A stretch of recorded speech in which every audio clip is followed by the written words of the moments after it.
అటు దిశండి. ఎంత అరాచకం అండి ఇది. ప్రెస్ని భయపెట్టారు, రాజకీయ నాయకుల్ని కార్యకర్తలను భయపెట్టారు, యూనియన్స్ని భయపెడుతున్నారు, ఆఫీసర్స్ని భయపెడుతున్నారు. ఇది చాలా దుర్మార్గం. అందుకే కోరుతున్నా, ఇది మనందరి ఎన్నికలు. గెలవాల్సింది పార్టీలు కాదు, అభ్యర్థులు కాదు, రాష్ట్రం గెలవాలి, తెలుగు జాతి గెలవాలి. అందుకే నేను వినూత్నంగా మీ అందరి అభిప్రాయాలు తీసుకుంటా.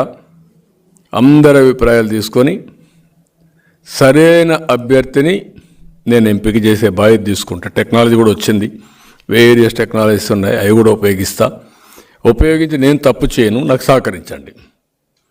నేను చేయాలనుకునేది ఈ రాష్ట్రం కోసం. ఈ ఎన్నికల్లో చాలామంది నాకు కనపడిన వాళ్ళు కూడా ఒకటే చెప్తున్నారు, ఈసారి కానీ మాకు తెలుగుదేశం అంటే ప్రత్యామ్నాయం రాకపోతే, వేరే ప్రభుత్వం రాకపోతే ఇంకా మేము ఆ రాష్ట్రం మీద ఆశ వదులుకోవాల్సి వస్తుంది, ఇంకా ఆ రాష్ట్రానికి వచ్చే పరిస్థితి కూడా ఉండదనే పరిస్థితికి వచ్చేసారంతా.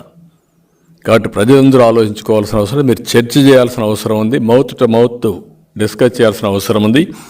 కడానం ప్రభుత్వాన్ని కూడా నడిపించే పార్టీని కూడా ముందుకు తీసుకుపోయే బాధ్యత మీది. నేనేదో డబ్బులు ఖర్చు పెట్టాలని చెప్పలేదు.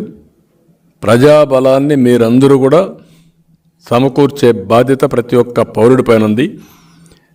ఈ రాష్ట్రంలో పుట్టిన ప్రతి ఒక్క వ్యక్తి, నువ్వు ఏ ఊరిలో ఉన్నా ప్రపంచంలో, ఈ జన్మభూమి రుణం తెచ్చుకోవడానికి ఒకప్పుడు నేను పిలిపించాను. జన్మభూమి పిలుస్తుంది, రా కదిలి రా అని జన్మభూమి కార్యక్రమాన్ని చేపట్టాం. ఇప్పుడు నేను మళ్ళా మిమ్మల్ని కోరుతున్నా, ఎక్కడున్నా మీరందరూ కూడా సంఘీభావాన్ని తెలియచేయాలి, సహకరించాలి, మీరందరూ కూడా పనిచేయాలి.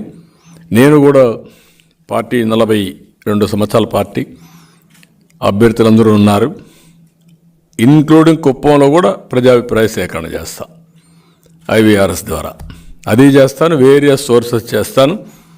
నేను ఎక్కడ తప్పు చేయకుండా వీలైనంత వరకు ప్రజల ఆమోదం, వాళ్ళ క్యాండిడేట్ని చూసి తాడేపల్లి ఆమోదం, మా క్యాండిడేట్ ప్రజా ఆమోదం, రేపు జరగబోయే సైకో జగన్కి, రాష్ట్ర ప్రజలకి మళ్ళీ అందరం కలిసి పోరాడి ఈ రాష్ట్ర భవిష్యత్తును కాపాడుకుందాం. దానికి మీరందరూ ముందుకు రావాల్సిందిగా మరొక్కసారి కోరుతూ, ఈ నూతన విధానం కూడా నేను ఎవరికి చెప్పను, ఎక్కువ విండో కూడా ఇవ్వను. నాకు తప్ప ఆ ఇన్ఫర్మేషన్ ఎక్కడ ఉండదు. ఆ ఇన్ఫర్మేషన్ అనేది ఇక్కడ పెడితే లేనిపోయిన అపోహలు వస్తాయి.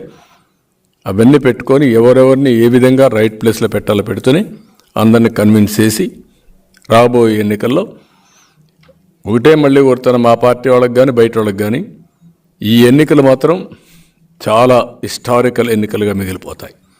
అది గుర్తుపెట్టుకోవాలి. అవసరమైతే ప్రతి ఒక్కరూ ఈ రాష్ట్రం కోసం త్యాగం చేయాలి. రాజకీయ నాయకులే కాకుండా, రాజకీయ కార్యకర్తలే కాకుండా ప్రజలు కూడా త్యాగం చేసే పరిస్థితికి రావాలి. అప్రమత్తంగా ఉండాలి, ఉండి రాష్ట్రాన్ని కాపాడుకోవాలి. Please subscribe .news.